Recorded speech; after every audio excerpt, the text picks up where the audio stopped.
గతంలో కూడా ఎప్పుడో ఒకసారి దర్శనం చేసుకున్నాను. మామూలుగా వచ్చి ఎక్కువగా రాలే, ఇదే ఫస్ట్ టైం.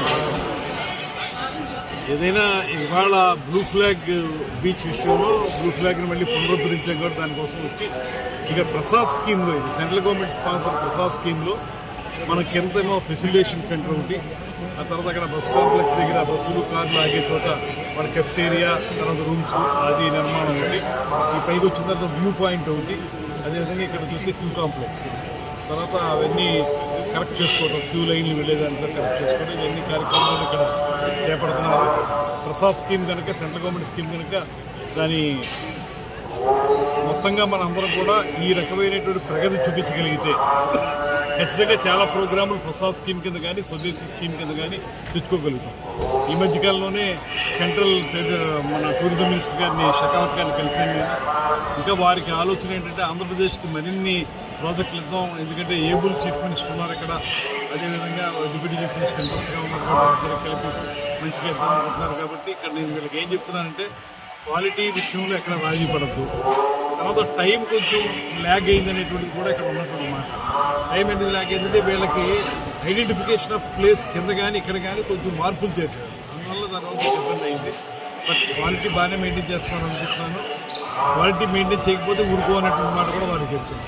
అదే సమయంలో ఇక స్టిపులేటెడ్ టైంలో మార్చి నెలాఖరికి చేసేస్తామని చెప్పి షెకావత్ గారికి మనం వీసీ మీటింగ్లో కూడా చెప్పాం, కానీ మార్చి నెలాఖరికి అయ్యే పరిస్థితి లేదు. కనీసం మే కన్నా ఇవన్నీ కంప్లీట్ చేసేసి భక్తులకి ఉపయోగపడేలాగా ఏప్రిల్ 30ని మనకి చంద్రోత్సవం ఉంది, ఆ చంద్రోత్సవానికి రెడీ చేసేలా ఉంటే కనీసం ఈ క్యూ కాంప్లెక్స్ని మనం చేయగలిగితే కొంచెం ప్రెషర్ తగ్గించగలుగుతాం. బాత్రూమ్లో అవి తయారు చేసేస్తే భక్తులకు ఇబ్బంది లేకుండా ఉంటుంది కనుక దాన్ని రెడీ చేసేసి టాయిలెట్స్ రెడీ చేసేస్తే మనకు బాగుంటుంది. ప్రతిభ ఫినిషింగ్స్ అవి తర్వాత చేసుకున్న పర్లేదు, కానీ రేపు చంద్రోత్సవానికి ఉపయోగపడే విధంగా దీన్ని తయారు చేయాలనేటువంటి వాటి కూడా కాంట్రాక్ట్గా అన్ని తొందరగా బాగా జరుగుతాయని నమ్మకం ఉంది. ప్రసాద్ స్కీమ్ కింద అన్నవరం కూడా కొంత కార్యక్రమం చేపడతాం, అన్నవరం. అదేవిధంగా రాబోయే రోజుల్లో ఇంకా చాలా కార్యక్రమాలు చేయడానికి ప్రభుత్వం సిద్ధంగా ఉంది. ముఖ్యంగా కేంద్ర ప్రభుత్వం కూడా కూటమి ప్రభుత్వం యొక్క చిత్తశుద్ధిని, అంకిత భావాన్ని గమనించి పెద్ద ఎత్తున సపోర్ట్ చేయడానికి సిద్ధంగా కూడా ఉన్నారు. రేపు ఫైనాన్షియల్ ఇయర్ ఏప్రిల్ తర్వాత వరుసగా 4-5 కార్యక్రమాలు కేంద్ర ప్రభుత్వం సపోర్ట్ తీసుకొస్తాం.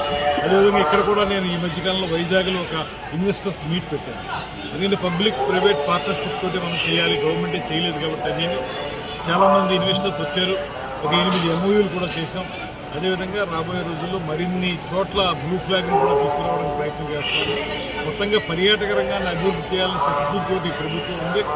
ఇందులో పనిచేసేటువంటి అధికారులు కానీ, ఈ పనులు చేస్తున్నటువంటి కాంట్రాక్టర్లు కానీ ఆ ట్రూ స్పిరిట్ను వాళ్ళు కూడా తీసుకుని వాళ్ళు పూర్తిగా దీని మీద దృష్టి పెట్టి బాగు చేయమని కోరుతాం. సార్, రాష్ట్ర వ్యాప్తంగా పర్యాటక శాఖలో ఏమైనా వినూత్న కార్యక్రమాలు, అభివృద్ధి కార్యక్రమాలు మీరు చేపట్టే ఆలోచన ఉందా? వాటి ప్రణాళిక ఏమైనా సిద్ధం చేశారు? చేసాం. ఇప్పటికే మనం చాలా కార్యక్రమాలు చేస్తూ ఉన్నాం.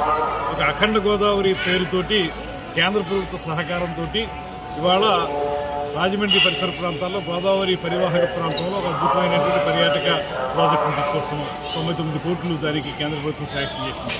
అదేవిధంగా కడపలో ఉన్నటువంటి గండికోట, ఆ గండికోట ప్రాంతాన్ని ఫోర్ట్ని అద్భుతంగా చూపించడానికి ఒక 77 కోట్లతో ప్రోగ్రాం తీసుకొచ్చాం. మన ప్రభుత్వం వచ్చిన తర్వాత చేసామని. ఆ రెండు కూడా టెండర్లు, రాజమండ్రికి అయితే టెండర్లు అయినాయి, గండికోట కూడా టెండర్లు అవుతాయి. అయిన తర్వాత మొత్తంగా తొందరగానే దాన్ని పూర్తి చేయడానికి చూస్తున్నాం. దాంతోపాటు ప్రభుత్వం ప్లాన్ చేస్తున్నటువంటి విధానం ఏంటంటే గతంలో దర్శనానికి, సింహాచలం దర్శనానికి ఎవరైనా వస్తే దర్శనం చేసుకుని వెళ్ళిపోవటం, ఇక్కడ చుట్టుపక్కల ఉన్నటువంటి ప్రదేశాలను చూడాలంటే సరైన సౌకర్యాలు లేకపోవటం, ఇలాంటి ఇబ్బందులు ఉన్నాయి. ఇప్పుడు మనం అందుకే ఏం చేస్తామంటే సింహాచలం వచ్చేటువంటి పర్యాటకులు సింహాచలంలో నరసింహస్వామిని దర్శనం చేసుకోవడంతో పాటు చుట్టుపక్కల ఉన్నటువంటి ఏవైతే పర్యాటక ప్రదేశాలు ఉన్నాయో అవన్నీ తిరిగి 4-5 రోజులు ఇక్కడ ఉండేలా చేయాలంటే వాళ్ళకి ఆ పర్యాటక ప్రదేశాల్లో సరైనటువంటి వసతులు కల్పించడం, ముఖ్యంగా హోటల్స్ని ఏర్పాటు చేయడం, తద్వారా ఒక సర్క్యూట్ కింద ఏర్పాటు చేయాలని, సర్క్యూట్ టూరిజం చేయాలని. మనకి వైజాగ్ చాలా అద్భుతమైన ప్రదేశం.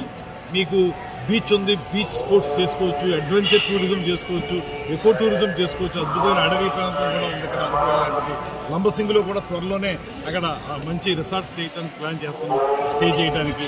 బొర్రా కేవ్స్కి ఆల్రెడీ స్కీమ్ శాంక్షన్ అయింది, దాన్ని కూడా డెవలప్ చేస్తాం. ఇలాగా రాబోయే రోజుల్లో మొత్తం అన్నీ కూడా ఐసోలేటెడ్గా ఒక ప్రోగ్రాంలా కాకుండా సర్క్యూట్ టూరిజం చేసి ఒక 10-15 థీమాటిక్ అప్రోచెస్ తోటి ముందుకెళ్లాలనేటువంటి ఆలోచన చేస్తాం. ఈ ప్రసాద్ భద్రం ఇక్కడ సంవత్సరాల భక్తులకు కావాల్సిన రెసిడెన్స్ కావాల్సిన వసతి సౌకర్యాలను కల్పించే అవకాశం ఉందా లేదా ప్లాన్? ఇప్పుడు ఉన్నటువంటి ప్రసాద్ స్కీమ్లో వసతి సౌకర్యం లేదు. ఇక్కడ క్యూ కాంప్లెక్స్ కింద ఉండేటువంటి ఫెసిలిటేషన్ సెంటర్ దగ్గర మీకు వచ్చిన భక్తులు బట్టలు మార్చుకోవడానికి, స్నానాలు చేసుకోవడానికి ఆ సెంటర్ ఉంది, అది ఉపయోగపడుతుంది. అదేవిధంగా ఇక్కడికి వచ్చి కొంచెం ముందుకు వచ్చి కారులో వచ్చిన తర్వాత కింద మనం అక్కడ తయారు చేస్తున్నటువంటి సర్క్యులర్ ఇది ఏదైతే ఉందో అందులో మనం వాళ్ళు కెఫ్టేరియా ఒకటి పెడుతున్నాం, వాళ్ళందరూ రెస్ట్ తీసుకోవడానికి పెడుతున్నాం. కాబట్టి పెద్దగా అది అవసరం ఉండకపోవచ్చు. ఇక్కడ భవిష్యత్ అవసరాలను బట్టి తప్పనిసరిగా వేరే స్కీమ్లో పెట్టి చేస్తాం.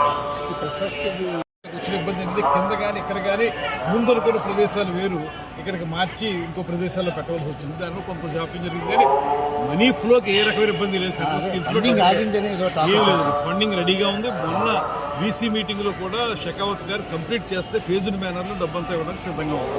అదే చెప్తున్నా, కాంట్రాక్టులకు డబ్బు గ్యారంటీ ఉంది కాబట్టి మీరు తొందరగా పనిచేయండి, భక్తులకి సౌకర్యం ఉండేలా చేయండి. రేపు చంద్రోత్సవం అంటే లక్షలాది జనం వచ్చేటువంటి సమయం, ఆ సమయంలో మీరు ఇది రెడీ చేయకపోతే ఉపయోగం ఉండదు, మళ్ళీ సంవత్సరం వరకు ఉపయోగం ఉండదు. అందులో మీరు వెంటనే దీన్ని చేయండి. 30వ తారీఖున ఏప్రిల్ నాటికి రెడీ చేసి ఉంచమని చెప్తున్నాం. చేస్తారు, డబ్బు కూడా అలాగే తెప్పిస్తారు.